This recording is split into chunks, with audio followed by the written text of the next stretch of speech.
নমস্কার, সুপ্রভাত। কেমন আছেন আপনারা সবাই? আমি অনন্যা, অনন্যার ব্লগসের আরও একটি ঝাঁ চকচকে নতুন ব্লগে আপনাদের সকলকে জানাই অনেক অনেক অনেক স্বাগত। আশা করছি আপনারা সকলে খুব ভালো আছেন, সুস্থ আছেন, সাবধানে আছেন, নিরাপদে আছেন। আমরাও বেশ ভালোই আছি। আজ দিনটি শনিবার, সকাল এখন 8টা মতো বাজে। আপনাদেরকে সাথে নিয়ে ঠিক এখন থেকেই আজকের ব্লগটি আমি শুরু করছি। যথারীতি সকালে ঘুম থেকে উঠে ব্রাশ করে ফ্রেশ হয়ে নিয়েছি। তারপর মায়ের সাথে সাথে টুকটুক করে বাসি কাজগুলো কমপ্লিট করলাম। তারপর ছাদের দরজাটি খুলে ছাদে এলাম। গতকালের কিছু জামা কাপড় এখনও পর্যন্ত ভিজেই রয়ে গিয়েছে, সেই জন্যই সিঁড়িঘরের দড়ি থেকে সেগুলোকে তুলে ছাদে আবার রোদে দিয়ে দিলাম। আজ বেশ সকাল থেকে রোদ উঠেছে, সেই জন্যই ছাদে যখন এলামই গায়ে একটু রোদ লাগানো হলো। তার সঙ্গে ছাদ বাগানটি ঘুরে ঘুরে দেখলাম। ছাদ বাগানের সুন্দরীরা নিজেদেরকে উজাড় করে মেলে ধরেছে শুধুমাত্র আমাদেরকে খুশি করার জন্য। ছাদ বাগানটি ঘুরে ঘুরে দেখে যথারীতি নিচে নেমে এলাম। নিচে নেমে এসে দেখছি মায়ের চা আর মুড়ি ভাজা একেবারেই কমপ্লিট। তাই মা আর মেয়েতে মিলে গল্প করতে করতে মুড়ি ভাজা দিয়ে চা খেলাম। চা পর্ব সেরে যথারীতি ঘরে এলাম। ঘরে এসে বেডটাকে এখন গুছিয়ে নিচ্ছি।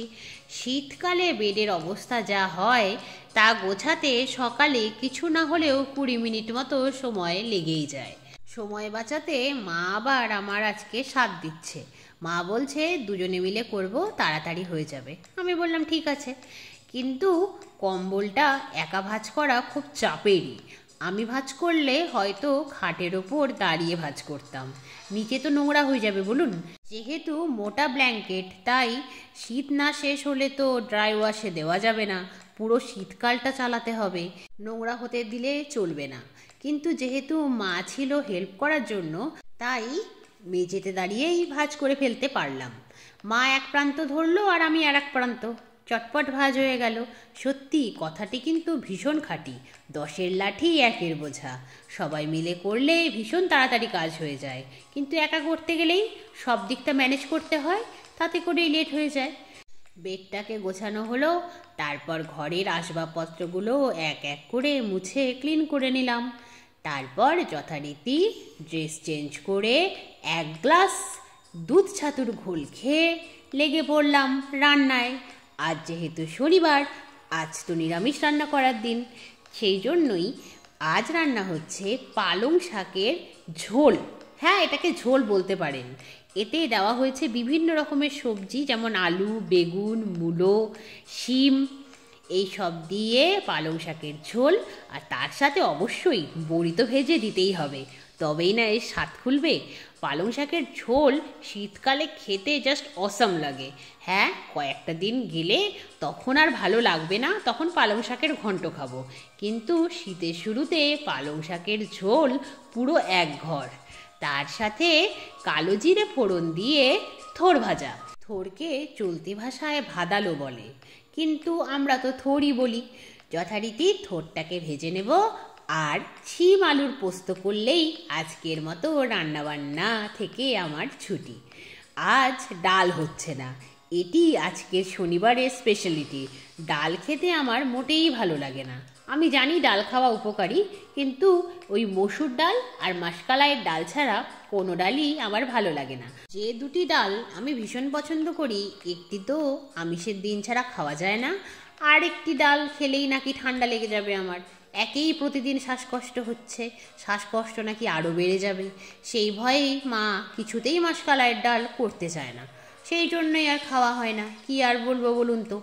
আর এদিকে দেখুন, উইন্টার ভাইবস একেই বোধহয় বলে। ভাতের ফ্যান বা মাঠ যাই বলুন না কেন, সেটি ছাকা হয়ে যাওয়ার পরে হাঁড়ি থেকে গরম গরম ভাত হটপটে ভরে রাখা, এই ব্যাপারটি কিন্তু গরমকালে দেখা যায় না, এটি শুধু শীতকাল স্পেশাল। আপনাদের সাথে গল্প করতে করতে আমার রান্নাবান্নাও চলতে থাকুক। এই সময়টাতে আমি কয়েকটা কমেন্ট পড়ে নিই। গতকালের ভ্লগে কমেন্ট করেছেন বাংলাদেশি ব্লগার ছাউমি। তিনি লিখেছেন দিদি অনেক সুন্দর। আরও কমেন্ট করেছেন পারভিন ব্লগ। তিনি লিখেছেন চলে এলাম তোমার ভিডিও দেখতে, খুব ভালো লাগলো। হ্যাঁ দিদি, অবশ্যই বন্ধু হয়ে পাশে থাকবো। এই কমেন্টই মনটা ছুঁয়ে গেছে। আর কমেন্ট করেছেন Debashree Chakraborty blog, my home kitchen, happy with Chumki আর কৃষ্ণা সরকার। আপনাদের সবাইকে অনেক ধন্যবাদ আর আমার হৃদয়ের অন্তঃস্থল থেকে অনেক ভালোবাসা। আপনাদের কমেন্টগুলো পড়ে আমার ভীষণ ভালো লেগেছে। আপনারা এত আমাকে ভালোবাসা দিচ্ছেন, তার জন্য আমি আপনাদের কাছে চিরকৃতজ্ঞ। এইভাবেই অনন্যার ব্লগসকে আপনাদের মূল্যবান মতামত দিয়ে সমৃদ্ধ করে তুলবেন, এই আশাই রাখি। দেখুন, আপনাদের কমেন্ট পড়তে পড়তে আমার রান্না বান্না কমপ্লিট হলো। তারপর রান্নাঘর থেকেই শুনতে পেলাম গোমাতার ডাক। সেই জন্যই তড়িঘড়ি ভাতের ফ্যান বা মার যাই বলুন না কেন, তার পাত্রটির মধ্যে নুন দিয়ে নিয়ে গেলাম বাইরে। গোমাতা অপেক্ষা করছিলেন দরজার বাইরে। যথারীতি গোমাতাকে ফ্যানটি খাইয়ে দিলাম। যদিও ছোট, ইনি আপকামিং গোমাতা, এখন বাছুরি রয়েছেন। যথারীতি ফ্যান খেয়ে প্রসন্ন চিত্তে উনি চলে গেলেন, আর আমি রান্নাঘরে ফিরে এসে গ্যাস আর রান্নাঘর ক্লিন করে নিলাম। তারপর টেবিলটাকেও ক্লিন করলাম। তারপর ঝুড়ি থেকে বাসনগুলোকে গুছিয়ে নিলাম। কিছু বাসন রাখলাম আরেকটি ঝুড়িতে, আর বাকি বাসনগুলোকে সাজিয়ে রাখলাম এই র্যাকটিতে। তারপর মা বলছিল যে একটু ছাদে গেলে ভালো হতো, তাই মায়ের সাথে ছাদে চলেই গেলাম। দুজনে মিলে তাড়াহুড়ো করে জামা কাপড়গুলো মেলে দিলাম। ঘড়ির কাঁটায় 1:30 বাজে। জামা কাপড়গুলো মেলতে আজ বেশ লেট করে ফেললাম। একটু পরেই তো সূর্যের আলো ক্ষীণ থেকে ক্ষীণতর হবে। আজকেও জামা কাপড় আর শুকোবে না বুঝতেই পারছি, কিন্তু কি আর করা যাবে, মেলেই দিলাম। যা শুকোবে না আগামীকাল আবার রোদে দিতে হবে। তারপর নিচে এসে বোতলগুলোতে জল ভরলাম।